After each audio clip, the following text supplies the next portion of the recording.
Ça ronchonne dangereusement à Sakété et Ifani, au sein des conseillers communaux nouvellement élus de l'Union progressiste. Beaucoup sont horripilés et l'expriment en des thèmes à peine voilés dans des cercles de discussion. Et depuis hier, ça pète carrément un plomb chez certains de ces conseillers. À la base de leur courroux, le retrait by force de procuration chez eux, en prélude à l'élection des maires et de leurs adjoints. Élection qui devra démarrer dans quelques jours sur toute l'étendue du territoire béninois, selon les dispositions légales en la matière.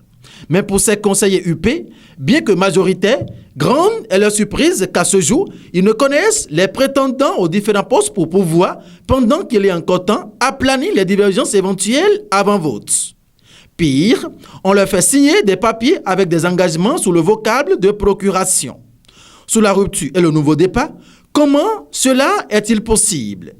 Qui a pu organiser ce coup de force scandaleux pour ternir l'image du chef de l'État? Pourquoi subitement ce déni de confiance à des adultes qui plus est, des pères et mères de famille? Ce faisant, où se trouve alors le jeu démocratique qui caractérise une élection? Concrètement, veut-on in fine imposer à Sakété et Ifani autre chose que la volonté des populations exprimée dans les urnes le 17 mai dernier? De toutes les façons, dès que les dés seront pipés au départ, il sera difficile pour les maires et leurs équipes qui seront imposés de gouverner comme il se doit. Laissons donc le jeu ouvert. Faisons confiance dès maintenant pour ne pas colmater les brèches béantes demain. Vivement que le président Talon s'en saisisse. J'ai dit.